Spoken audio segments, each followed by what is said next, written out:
It's kind of a love letter to every movie I grew up loving, science fiction films from the 80s and 90s. I kind of put them all in a pot, tried to stir it enough that something a bit different came out.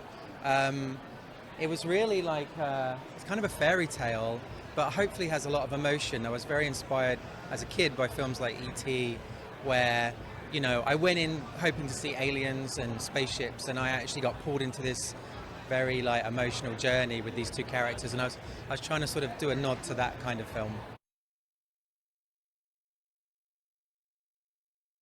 Just the idea of like having a science fiction film set in Asia, like I hadn't seen that before.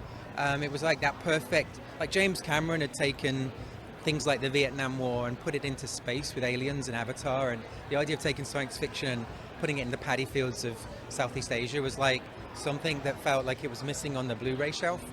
And so I got really excited about doing it, and it's just, I don't know, it's very, when you get the crew to a small enough size, it's actually cheaper to go anywhere in the world than it is to build a set against green screen or whatever.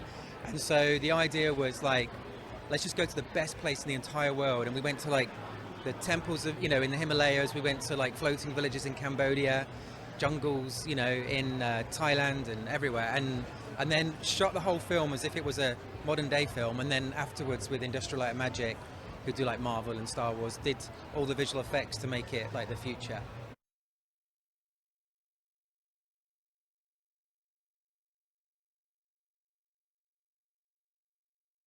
He's really, really great. It was a dream come true. Like on my phone, I won't bore you with my phone, but basically it tells you the top 25 songs you've ever listened to in your life, and 14 of them are Hans Zimmer tracks.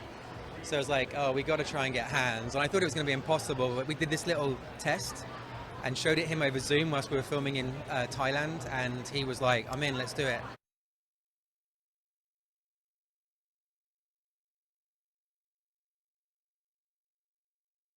Everything was equally hard. It was a 6-month shoot. It just never relented. We were every single, you watch, if you see the movie, every single scene's a brand new location. It's like this journey through this futuristic war zone. And so the movie doesn't stop. We didn't stop when we were filming it. It was 6 months of back to back, 8 different countries. We traveled 10,000 miles. Just the idea of doing something like ultra real like that and then adding all this science fiction to it was just like, I managed to convince the studio crazy enough to agree to it. Epic, cinematic emotion.